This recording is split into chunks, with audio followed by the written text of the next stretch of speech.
Hey, welcome to my channel, or welcome back, loyal viewers. I'm Kerry, the nosy housefrau. Feeling a little under the weather, but the show must go on. So today I am sticking my nose in part 2 of the piping hot bubbling over tea between Nikocado, Avocado, and Stephanie Sue. This is mainly going to address Stephanie Sue's video, how Nikocado manipulated us all. And at first I want to thank a long-term patron for sending me this great mug. We're going to say paid advertisement because it's a product that I've been paid in, and I'm going to link below where you can get it. It says, "I like to be surrounded by splendid things. Freddie Mercury." Not Kurt Cobain. But thank you very much, Popped Art. I really love this mug. I appreciate it. It's beautiful. And I will be drinking much coffee out of it while I spill tea. And if you are new here, please do consider liking, subscribing, and hitting that useless notification bell. I so appreciate it. So, jumping right in because I have notes again. Not as much to say on the Stephanie Sue video, but there's so many truth bombs. And I want to go over that. I actually do have a couple of things that stood out to me as needing a correction from my perspective, but I think that Stephanie did an excellent job. Compared to what Nikocado Avocado did, she blew his doors off. She didn't just say, here's some people who don't like you, and here's them talking about how they don't like you. She showed side-by-side comparisons of Nick contradicting himself. She pointed out the hypocrisy of him saying she seems self-serving while proving that he didn't like her all along and was willing to collab with her. Remember what I said my first impression of Stephanie was? It was awesome. She was so nice. We went out to eat. We hung out for like 7 hours. She had like little gifts for me. She had like this nice little champagne and little snacks and a nice card. My first impression of Stephanie was very self-serving. I didn't give her a gift.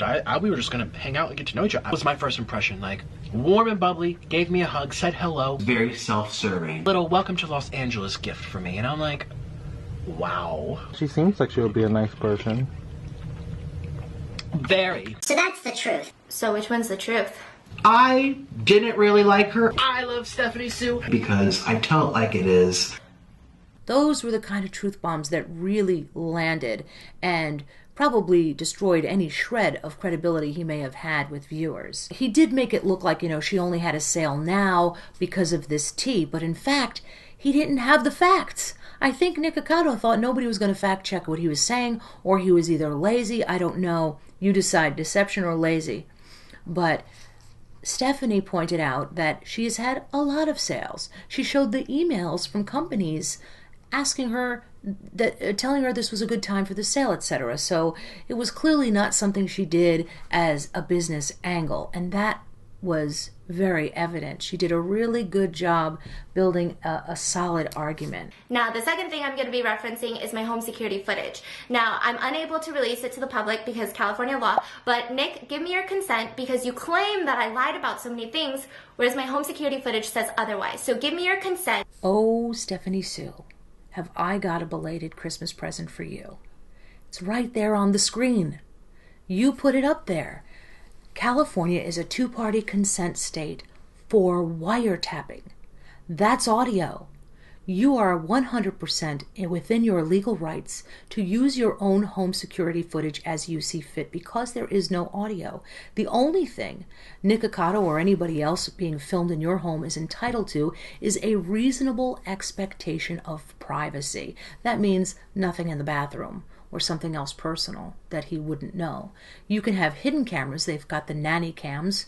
Most of us are filmed hundreds of times a day, actually. Every time you leave the house, you're filmed. And it is completely legal, provided there's no audio. So it's also possible, people, that her lawyers have told her at this point not to use any footage and not to have any contact. If there is litigation, as it has been suggested, because of Nick using and showing her private security area, the panel in her kitchen, without blurring it out.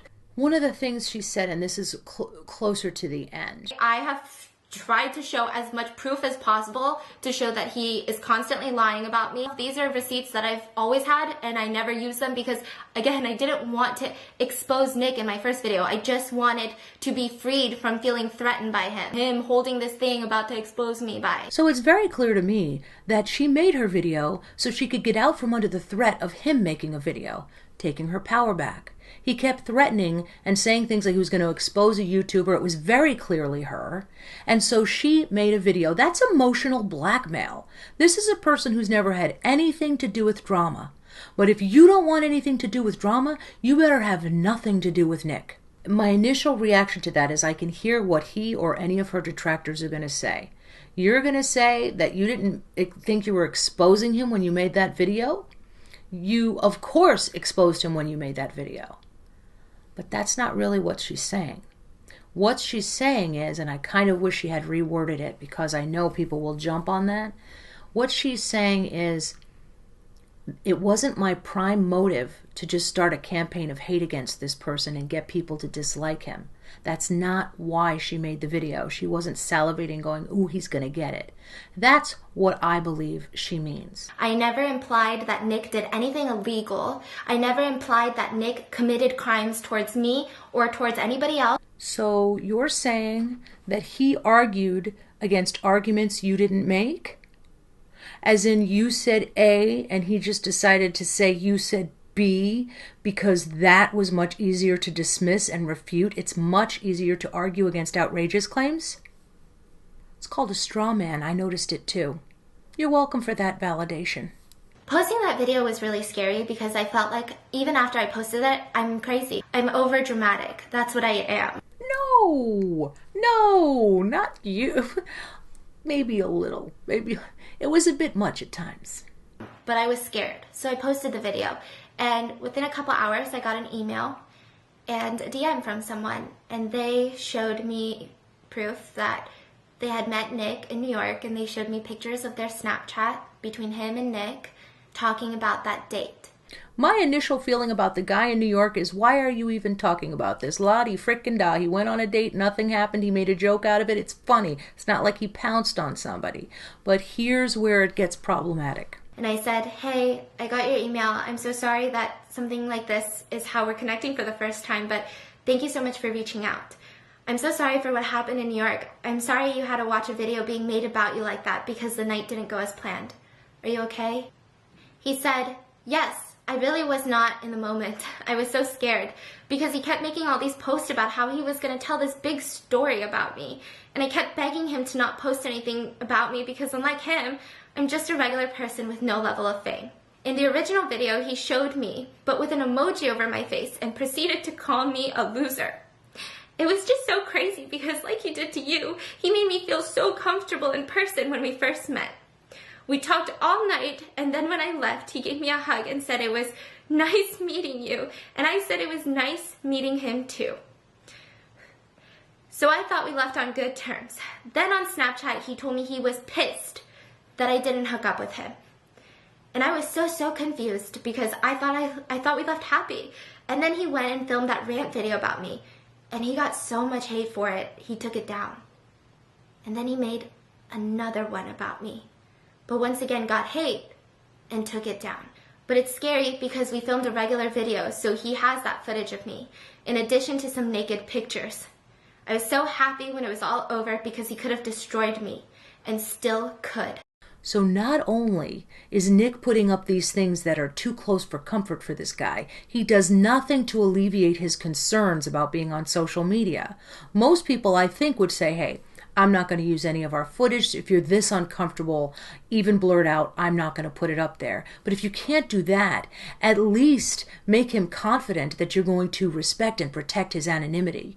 I think that Nick did none of these things. And now this guy has to have anxiety about this because he wanted nothing to do with drama and he got involved with the worst person. If you don't want to be in drama, you can't be involved with Nick. Nick said in his Instagram story that there are 2 sides to every story.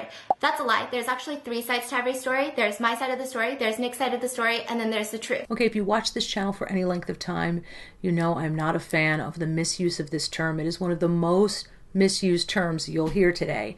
And my feeling is, Stephanie Sue, why go through all the trouble of putting out this video, giving your side of the argument, having these strong receipts and amazing truth bombs, only to call yourself a liar?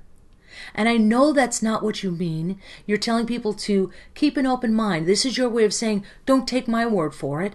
find the facts for yourself. And I can appreciate that, but I wish people would reconsider using this phrase because you're misusing it. And putting it on the screen like it came from Muhammad on the mountain and calling Nick a liar about his use of it doesn't do you any more favors. In fact, he used that phrase appropriately.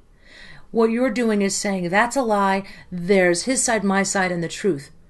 Honey, if you don't think you have the truth on your side, what are you doing here? Stop misusing that phrase. It exists to tell people to have a healthy dose of skepticism when listening to people's sides of their story. It doesn't exist for you to tell people not to believe you. That you can't have the truth on your side? You absolutely have the truth on your side, and it's okay for you to say so. It's okay to own that truth and say, don't take my word for it, find out the facts for yourself, look at the situation for yourself. But to say, is my side his side and the truth, you'll never hear me saying that. Because if I believe I'm right, I believe I have the truth on my side. And I will not denounce my own truth. And I'm certainly not going to tell everyone I'm a liar. That's what it sounds like. Does anybody else agree with me? Am I taking crazy pills? I just don't particularly care for that wording. And words matter. People tell me, some things are semantics, and I agree with that. Some things are semantics. But if you think of the best things that have ever happened to you in your life, and the times in your life you felt the worst, those times had to do with words, didn't they? So, words are powerful. Words matter. Don't call yourself a liar. So if you think I've left out some important points or there's something else you'd like to address, as always, my email and my Twitter DMs are open and will be linked below, as well as those curtain lights that everybody keeps asking me about. It's time for me to link them again. The world needs more fairy lights. Thank you so much if you've watched this far. I really appreciate you. Until next time, Hausfrau out.